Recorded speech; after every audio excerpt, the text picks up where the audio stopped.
time for a charcoal lesson on how to start some natural lump charcoal.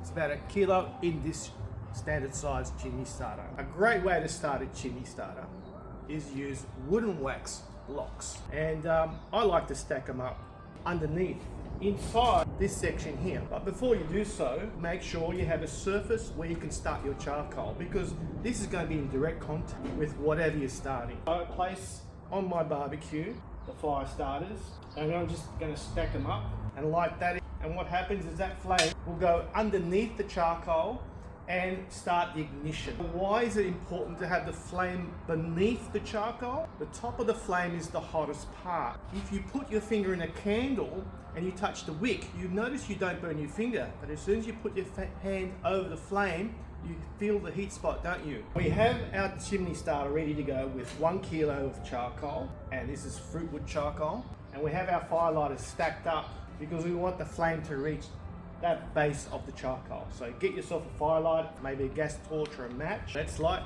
with a gas torch. We have our firelights lit, let the flame develop, and in the middle, your chimney starter. Make sure that it's sturdy, it's not going to wobble around and fall over. A sturdy base is recommended strongly in case this topples over. Now, we don't have to be here watching the flame and inhaling the unburnt material. Give it 15 minutes.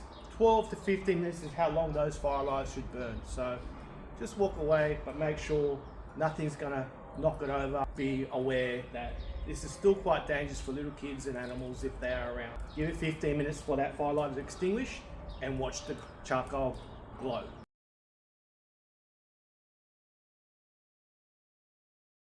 Start your charcoal before you prepare your meats. In that way, timing is perfect. Charcoal will be ready when your meats are seasoned and marinated. Charcoal and food have to be ready at the same time.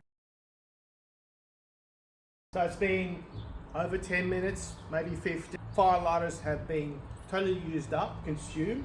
We lift this up, you can see they're gone. Well, there's no more flames, but we have flames in the chimney starter. The charcoal has been lit. Now, quite hot at this stage, and if you let it go further, because you don't need natural lump charcoal to be totally glowing. Get yourself some heat-proof gloves. They reflect the heat back away from your skin. Though it'll be a short period, enough time to grab this and tip it all out. We don't want this all burning because it's consuming fuel. We're ready to rock and roll. So it's a quick way to get your natural lump charcoal started. It's 1 kilo of charcoal. You actually don't need that much charcoal for grilling, but I have plenty of charcoal for this size barbecue. So let's tip this out. So remember, this is extremely hot. Don't put it on your timber decking. Don't put it anywhere near something that can burn. Put it on concrete or a tile. Now we have that charcoal, and the other thing about these gloves is I can pick up this charcoal and move it around. Now I'm going to focus the heat halfway, creating 2 zones. So we've tipped out our charcoal, time to place the grill. How do we know that the charcoal's ready to cook on? Use your hand as a thermometer. 1 Mississippi. Now that's really, really hot, guys. Get yourself some tongs and spread that charcoal out, because any fats and drippings will create flame and will burn your meat. So spread out the charcoal if you want to even out the heat. You can even adjust the heat by moving your grill up and down. So if you're going to do these charred asparagus or some charred capsicums, you probably want right on top of the charcoal. But if you're going to do steaks, maybe you can do it right on the heat like that, but you'll have a rare center. That's how you do bistecca florentina. But for normal grillers like us, 1 Mississippi, 2 Mississippi, 3 Mississippi.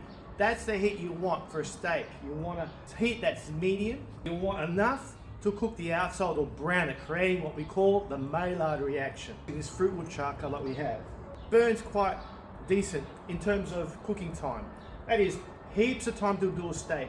If you've been wasting your time in the kitchen, totally forgetting about the charcoal, and it's coming to about 5, 6 seconds, maybe 8 seconds. The trick is, don't be afraid to throw more charcoal on. That way, you continue grilling and you have the high heat building up as you are cooking. Let me show you. Look at that charcoal. Beautiful. That's great timber when it holds firm and it has a decent heat. Don't be afraid to put fresh charcoal on and continue cooking. You'll probably have about an hour's worth of charcoal there burning right now, but continue cooking by adding more charcoal on. If you want more tips like this, drop me a note. I'd love to help you out in your barbecue adventure. Nick from BBQ Romans signing off. Ciao.